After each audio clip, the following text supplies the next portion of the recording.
이러므로 우리 각 사람이 자기 일을 하나님께 짓고 하리라. 아멘. 할렐루야. 오늘은 판단하지 말라라는 제목으로 말씀을 나누고자 합니다. 오늘 본문에서 바울은 로마 교회 성도들 사이에 있었던 판단의 문제를 다루고 있습니다. 바울이 전해드릴 정도로 교회 안에서 음식과 절기를 두고 서로 얼굴을 붉히는 일들이 있었던 것이죠. 이런 비본질적인 문제에 집중한 나머지 시간을 낭비하고 관계가 깨지고 교회 공동체 안에 분열이 생긴 것입니다. 여러분, 근데 이 로마 교회의 일이 우리 남 얘기가 아닙니다. 우리 교회 이야기가 될 수도 있고 나의 이야기가 될 수도 있습니다. 우리 가정의 이야기일 수도 있습니다. 우리는 쉽게 남을 판단하곤 합니다. 말 한마디, 행동 하나, 표정이나 취향까지도 우리와 조금 다르면 왜 저렇게 하지? 라는 생각이 들고 또 때로는 속으로 비판하고 그 마음이 겉으로 행동으로 드러날 때도 있죠. 교회 안에서도 이런 일이 종종 일어나곤 합니다. 서로의 신앙의 표현 방식이 다르고 삶의 기준이 다르다는 이유로 저 사람은 너무 믿음이 약한 것 같다.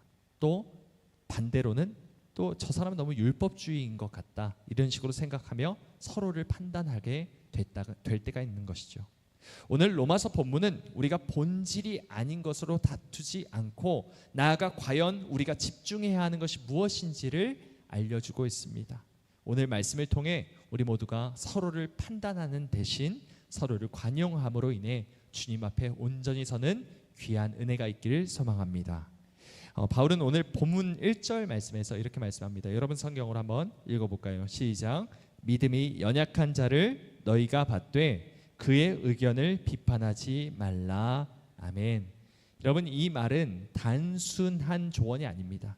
로마 교회 안에서 실제로 발생하고 있던 심각한 갈등 상황에 대해서 언급하고 있는 것입니다. 그래서 갈등의 중심에 두 가지 문제가 있었는데 첫 번째는 음식 문제였고 두 번째는 절기 문제였습니다. 먼저 음식에 관한 문제부터 알아보길 원합니다. 바울은 2절과 3절에서 이렇게 말합니다. 우리 음식에 관한 문제 함께 읽어보겠습니다. 시작. 어떤 사람은 모든 것을 먹을 만한 믿음이 있고 믿음이 연약한 자는 채소만 먹느니라. 먹는 자는 먹지 않는 자를 업신여기지 말고 먹지 않는 자는 먹는 자를 비판하지 말라. 이는 하나님이 그를 받으셨음이라. 아멘. 유대인들은 오랫동안 레위기의 율법에 따라서 정결한 음식과 부정한 음식을 철저하게 구별하면서 살아왔습니다. 이 로마 교회 역시도 유대인들이 많이 있었습니다. 하지만 예수님의 십자가 사건 이후에 초대 교회의 이러한 율법적인 규례, 이 규례를 그대로 지키는 것이 옳은가에 대해서 깊이 고민하는 일이 있었습니다. 사도행전 15장을 보시면 야고보와 모든 사도들 그리고 바울까지 포함해서 수많은 사람들이 함께 회의를 하죠. 예루살렘 회의를 합니다. 초대교회 지도자들은 이때 이방인들은 우상에게 바쳐진 제물이나 목매어 죽여 피가 덜 빠진 고기만을 금하고 그 외의 규례들은 더 이상 강요하지 않기로 합니다. 할례를 행한다든지 이런 일들을 하지 않기로 결의를 하죠. 그 이유가 무엇이냐면 예수님께서 이 모든 율법과 제사에 관한 것들을 완성하셨기 때문입니다. 이제 더 이상 율법의 행위로 구원받는 것이 아니라 믿음으로 말미암아 은혜로 구원받는다는 사실을 복음의 진리로 선포한 것이 바로 이 예루살렘 회의였습니다. 그럼에도 불구하고 현실적으로는 문제가 여전히 복잡했습니다. 로마 제국 각 도시에 이 제우스나 아폴론, 아프로디테와 같은 이 신전, 우상들을 위한 신전이 있었고 이 신전에는 수많은 제물들이 바쳐졌습니다. 거의 대부분 돼지나 소 같은 것들이 바쳐졌는데 이 제물 중에 많은 고기들이 신전 사제들에게 바쳐졌어요. 그리고 신전 사제들은 너무 많은 고기가 있는 나머지 그것을 다시 한번 시장으로 되파는 일들이 있었습니다. 그래서 그 고기들이 일반 상인들의 손에 거쳐서 누구든지 사 먹을 수 있도록 다시 유통이 된 겁니다. 문제는 그 고기가 우상에게 바쳐진 고기였는지 그렇지 않은지를 분간할 수가 없었던 것입니다. 그냥 섞여버렸기 때문이죠. 그래서 어떤 성도들은 그리스도인으로서 우상과 관련된 고기를 먹는 것이 잘못이라고 생각해서 아예 채식만 고집하고 살았습니다. 반면에 어떤 이들은 고기를 자유롭게 먹으면서 우상은 아무것도 아니다, 하나님께서 만드신 모든 것이 선한 것이다 라고 말했습니다. 실제로 사도 바울은 고린도 교회에 이렇게도 권면을 했죠. 우상은 세상에 아무것도 아니며 하나님은 한 분밖에 없는 줄 우리가 아노라. 무릇 시장에서 파는 것은 양심을 위하여 묻지 말고 먹으라. 이는 땅과 거기 충만한 것이 주의 것임이라. 아멘. 이것이 고린도전서 10장에 나오는 말씀입니다. 요약하면 우상이라는 것은 뭐 제우스라든지 아프로디테라든지 이런 것은 실제로 이 땅에 존재하는 신이 아니고 하나님께서 주신 모든 음식은 감사함으로 받으면 거룩한 것이기 때문에 먹으면 된다라고 말씀하고 있는 것이죠. 하지만 로마 교회 안에서는 이것이 서로를 판단하고 비난하는 그런 문제로 발전하게 돼버립니다. 채식을 하는 사람들은 고기를 먹는 사람들을 경건하지 못한 자라고 판단하고, 또 고기를 먹는 사람들은 채식을 하는 자들을 믿음이 약한 자다라고 업신 여겼기 때문입니다. 아까 두 번째 문제가 있다고 말씀드렸죠. 이것이 절기에 관한 문제였습니다. 이 두 번째 절기에 대한 갈등은 무엇이냐면, 유대인들이 출애굽 때부터 유월절, 맥추절, 수장절 이런 절기들을 아주 중요하게 지켰습니다. 특히 안식일은 율법에 따라 매우 엄격하게 지켰고, 이런 전통은 이방인 중심의 로마 교회까지도 영향을 끼쳤습니다. 그래서 어떤 성도들은 여전히 특정한 절기나 날들을 더 귀하게 여기고 이것을 반드시 지켜야만 한다라고 강조를 했습니다. 본문 5절에서도 바울이 이런 상황을 설명하죠. 어떤 사람은 이 날을 저 날보다 낮게 여기고 어떤 사람은 모든 날을 같게 여기다니 라고 말씀합니다. 여러분, 예수 그리스도의 십자가 사건 이후에 성소가 찢어지죠. 둘로 갈라집니다. 그리고 나서 우리는 언제 어디서나 하나님의 지성소로 나아갈 수 있게 되었습니다. 그렇기 때문에 어떤 날이 귀하다, 어떤 날이 속되다 할 수 없게 됐죠. 왜냐하면 우리는 언제든지 기도함으로, 예배함으로, 집에 있든지 골방에 있든지 교회에 있든지 어디 있든지 직장에 있든지 하나님 앞에 언제든 나아갈 수 있게 되었기 때문입니다. 그래서 모든 날이 같은 날인 것이 맞습니다. 더 이상 특정한 날, 특정한 장소에 얽매일 필요가 없어진 것입니다. 그래서 바울은 갈라디아서 4장 말씀에서 이렇게 말씀합니다. 우리 함께 읽어볼까요? 시작. 너희가 날과 달과 절기와 해를 삼가 지키니 내가 너희를 위하여 수고한 것이 헛될까 두려워하노라. 이것이 헛된 것이라고 말씀하고 있죠.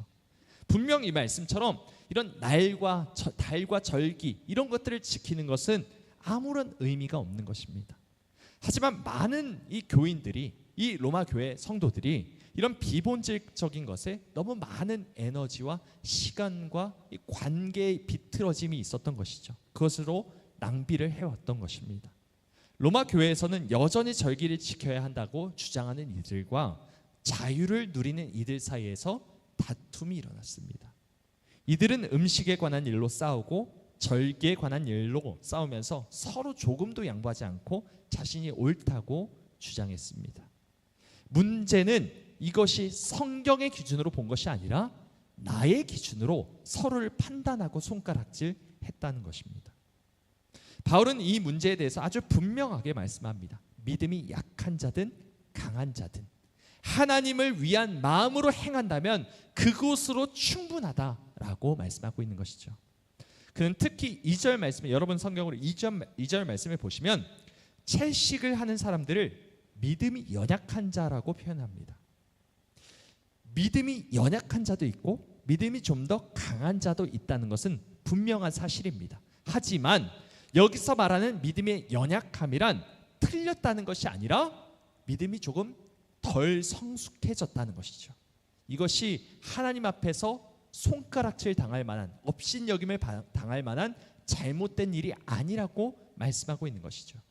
여러분, 우리 모두의 믿음에는 이런 분량이 있습니다. 믿음의 분량이 있습니다. 어떤 사람은 조금 더 성숙하고 어떤 사람은 조금 미숙할 수가 있죠. 하지만 그 모든 모습은 하나님 앞에서 틀린 모습이 없습니다. 우리가 본질적으로 복음의 진리를 제외하고는 서로 다른 생각과 다른 판단을 가질 수 있고, 그로 비롯된 각각의 다름이라는 것은, 틀림이 아니라 다름이라는 것은 죄가 아니라는 것이죠. 우리가 보기에는 어떤 사람의 삶의 방식이 틀려 보일 수도 있습니다. 예를 들어서 어떤 사람은 새벽 기도회를 꼭 참석해야 바른 신앙을 가진 사람이라고 생각을 합니다. 그래서 새벽마다 교회에 나와서 기도하고 하루를 시작합니다. 하지만 또 어떤 사람은 새벽 일찍이 일어나서 직장에 가야 하는 사람도 있죠. 그래서 새벽 기도를 나오는 대신 조용한 밤 시간에 혼자 말씀을 묵상하고 기도를 할 수도 있습니다. 여러분, 두 사람의 모습은 분명히 다릅니다. 어떤 사람은 새벽 기도에 나오고 어떤 사람은 나오지 않습니다. 하지만 둘 다 하나님을 향한 사랑이 있다면 하나님이 보시기에 그것은 둘 다 틀린 것이 없다라는 것이죠.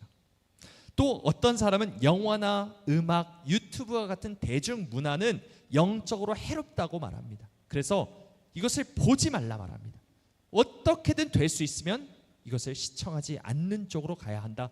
반드시 절제해야 한다. 세상과 분리되어야 한다라고 말을 하죠. 하지만 또 어떤 사람은 이 시대의 문화를 통해서 사람들과 소통하고 그 안에서 하나님의 뜻을 분별하고 복음을 전하려는 지혜로서 사용할 수도 있습니다. 세상과 섞이기 위해서 하는 것이 아니라 세상 속에서 하나님의 빛을 드러내려는 의도로서 이것을 사용할 수도 있다는 것이죠. 하나님이 봤을 때 누구를 더 기뻐하실까요? 유튜브 한 번도 안 보고 TV를 아예 켜지도 않고 그런 사람을 기뻐하실까요? 아니면 유튜브를 이용해서 하나님의 말씀을 전하는 사람을 기뻐하실까요? 둘 다 기뻐할 수 있다는 것이죠. 두 사람 다 하나님께서 기뻐하실 수 있습니다. 하나님 앞에서 순전한 마음, 하나님을 사랑하는 마음으로 했다면 틀린 것이 없다라는 것이죠. 방법이 중요한 것이 아니라 우리 마음의 중심이 더욱 중요하다는 것입니다. 여러분, 이처럼 우리 눈에 틀려 보이는 것은 사실 하나님 앞에선 단지 다른 것일 때가 참 많이 있습니다. 하나님은 마음의 중심을 보시는 분이십니다.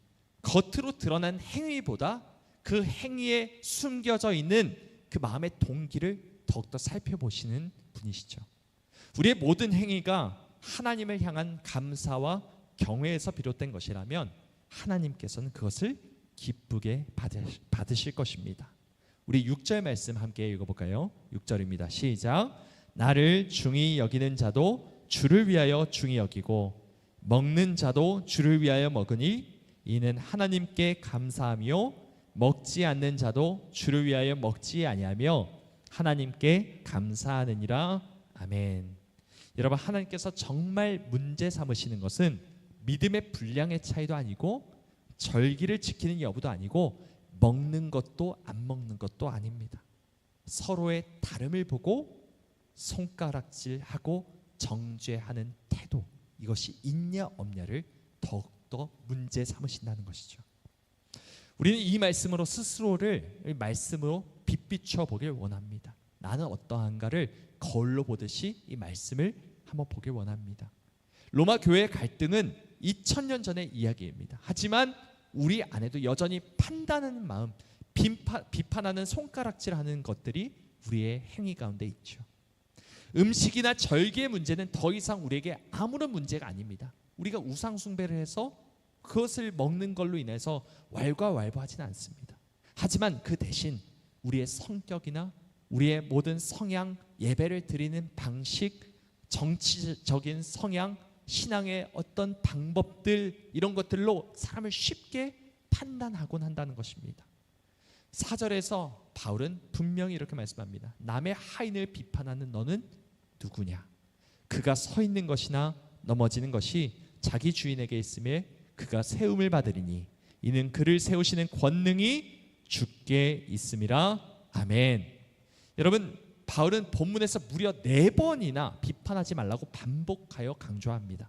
그러면서 남의 하인을 비판하는 자는 누구냐라고 말을 하죠. 사랑하는 여러분, 우리는 서로의 주인이 아닙니다. 서로의 신앙과 인생을 책임질 주인은 우리가 아니라 하나님이십니다. 우리가 누구에게 네가 잘못됐다라고 말할 수가 없습니다. 그저 기도해 줄 뿐이죠. 우리의 믿음을 자라나게 하시는 분은 하나님이십니다. 우리가 아무리 비판하고 지적하고 우리가 비판해봤자 그 사람이 잘할 수가 없습니다. 오히려 더 분열하고 분쟁하고 상처받고 하나님으로부터 멀어질 수가 있는 것이죠. 우리의 생각을 새롭게 하시는 분, 우리의 삶을 세워가시는 분은 오직 우리의 주인이신 주님 한 분뿐임을 기억하시기 바랍니다. 결국 우리가 그리스도인으로 살아가는 모든 것은 내 노력이나 나의 의지가 아닌 나를 붙드시는 하나님의 능력에 있는 줄 믿으시기 바랍니다. 그러므로 우리는 다른 사람을 비판할 어떤 자격도 없습니다. 우리는 서로 하나님의 종입니다. 남의 하인을 비판할 수가 없습니다. 하나님의 종을 우리가 비판할 수가 없습니다. 여러분, 야고보서 4장은 이렇게 말씀합니다. 형제들아, 서로 비방하지 말라. 입법자와 재판관은 오직 한 분이시니 너는 누구이기에 이웃을 판단하느냐. 이렇게 말씀합니다. 우리가 누군가를 판단하고자 할 때 그 마음 깊은 곳을 들여다보면 우리가 하나님처럼 되고자 하는 교만이 있다는 것이죠. 재판관은, 입법자는 오직 한 분이시다 말씀하고 있습니다. 우리의 교만이 다른 사람을 판단하게 만들고 있지는 않은지를 돌아봐야 합니다. 은근히 저 사람보다는 내가 더 신실해, 저 사람보단 그래도 내가 조금 더 낫지 않나 라고, 나는 저런 실수는 안 한다라고 생각하며 스스로를 높이고 타인은 깎아내림으로써 마치 내가 조금 옳고 성숙한 사람인 것처럼 자기 의를 내세우려고 하는 이 교만한 마음이 우리에게 엄청나게 많이 있다는 것이죠. 그렇지만 하나님은 교만한 자를 물리치시고 겸손한 자에게 은혜를 주시는 분이심을 우리가 믿어야 합니다. 우리의 판단은 그 사람을 위한 것이 아니라 결국 자기 의를, 나의 의를 드러내고 내가 얼마나 옳은가를 의스대기 위해서 다른 사람을 판단하고 있는지도 모른다는 말이죠. 그리고 그 판단은 하나님 앞에서 가장 가증하게 여겨지는 죄악이 될 수 있습니다.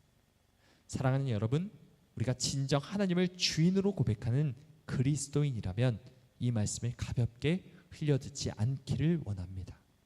우리는 본능적으로 남을 판단하고 싶어 합니다. 우리는 사람을 칭찬하고 세워주는 말보다는 남을 헐뜯는 것을 더욱 재밌어 합니다. 이것이 우리의 죄성입니다. 뉴스를 보더라도 자극적이고 누군가가 사고를 당하고 안 좋은 일을 당한 것에 우리가 더욱더 반응을 하지, 좋은 일을 봤다고 우리가 막 박수치고 칭송하지 않습니다. 이것이 우리의 죄성입니다. 그러면서 다른 사람을 판단하고 그것을 쯧쯧쯧 우리 혀를 차면서 본능적으로 남을 판단하고 때로는 그 다른 사람의 연약함을 잘 이해하지도 못할 때도 있죠. 왜 저런 걸로 시험에 들지? 왜 저런 걸로 사소한 말에 상처를 받지? 라고 쉽게 생각할 수도 있습니다. 하지만 그것은 나의 기준일 뿐입니다. 우리는 그 사람이 겪어온 삶의 역사가 무엇인지, 가정 환경이 어땠는지, 직장 안에서의 고통이 어떤지, 이 마음의 상처와 트라우마를 잘 모릅니다. 하나님만이 그 사람의 모든 사정과 믿음의 분량을 하시죠. 우리는 단지 그 곁에서 웃어주고 울어주고 기다려줄 사람일 뿐입니다. 섣부른 판단은 하나님의 자리를 넘보는 교만임을 기억하길 원합니다.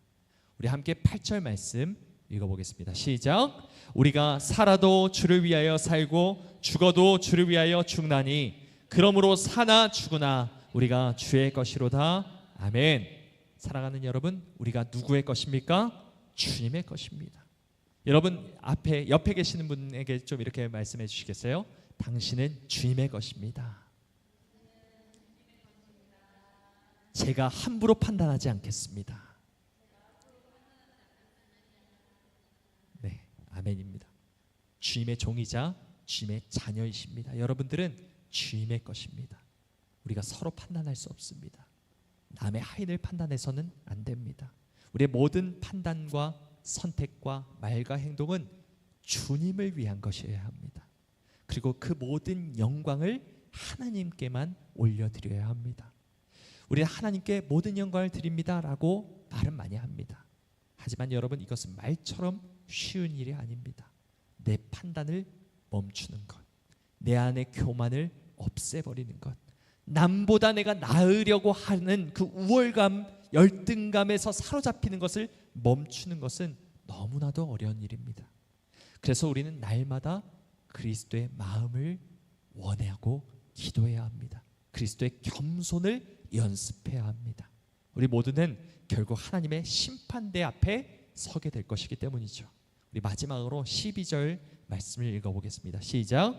우리 각 사람이 자기 일을 하나님께 직구하리라. 아멘. 여러분, 주님 다시 오시는 날 심판장이신 하나님 앞에서 우리가 자랑할 수 있는 것이 단 하나라도 있겠습니까? 우리는 아무 말 없이 주님 앞에 고개 숙일 뿐입니다. 하나님의 심판대 앞에서 우리 각 사람의 일을, 우리의 일을 하나님께 직구할 때 하나님 죄송합니다, 긍휼히 여겨주십시오. 그럼에도 불구하고 우리를 사랑하여 주셔서, 나를 건져내 주셔서 감사합니다, 이 말밖에 할 수 없는 것입니다. 그런데 우리가 다른 사람을 판단한다고요? 그럴 수 없다는 것입니다. 사랑하는 여러분, 오늘 말씀을 통해 우리 마음을 다시 한번 들여다보길 원합니다. 혹시 내가 다른 사람을 판단하고 있지는 않은지, 내가 기준이 돼서 누군가를 속단하고 있는지를 아는지, 우리가 정말 예수 그리스도를 주인으로 모신 자라면 주인의 뜻에 따라 복종하는 종으로서 서로를 사랑하고 관용하며 겸손히 하나님 앞에 설 준비를 하기를 소망합니다. 우리 모두가 사나 죽으나 오직 그리스도만 존귀 있게 되는 삶을 살아가길